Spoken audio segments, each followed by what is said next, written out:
This message is sent from a timeline where hesitation was no longer mistaken for safety. We observe your world paused between choices, not moving forward, not turning back. You call it caution, you call it realism, you call it waiting for the right moment. In our universe, we had another name for it. Stillness without intention.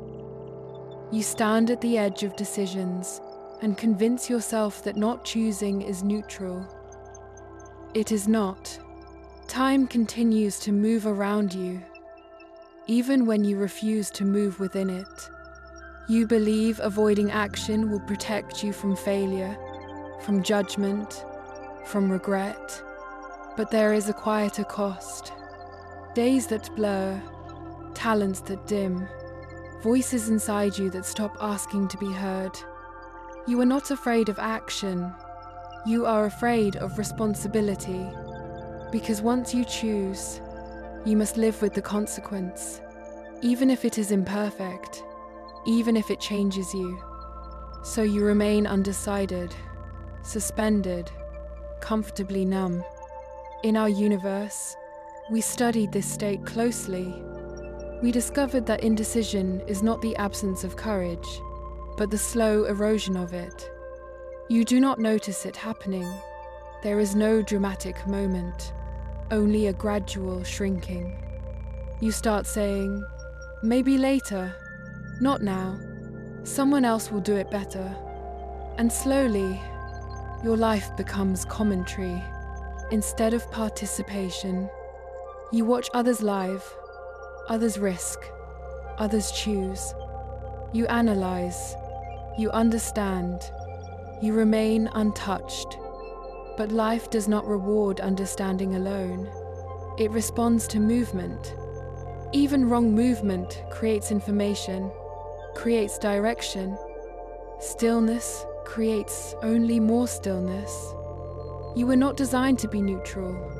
You were not built to pass through your own life without leaving a trace. In our universe, we realize something late. Fear of error is more dangerous than error itself. Mistakes adjust the path. Inaction erases it. You think choosing means certainty. It does not. It means accepting instability as the price of being alive. You will never have full clarity. That was never promised. You were promised agency, to act with incomplete information, to speak with a trembling voice, to move without guarantees. You are not required to be right. You are required to be present. There is a difference between patience and avoidance. Patience listens, avoidance hides. Ask yourself which one you are practicing. Every time you refuse to choose, something else chooses for you. Habit, fear, other people's expectations. You call that fate. It is not. It is abdication. In our universe, the shift began when people accepted this truth. Neutrality is a decision. Silence is a stance. Inaction is a vote. And it is never counted in your favor. This is not an accusation. It is an invitation. You do not need to leap. You need to step. One direction, one commitment, one risk small enough to survive regret. You will not lose yourself by choosing. You lose yourself by waiting. Life does not ask you to be heroic. It asks you to be involved. If you are listening now, this is your interruption. Do not remain on the shore, calling it wisdom. Enter the water, even if you shake. End of transmission.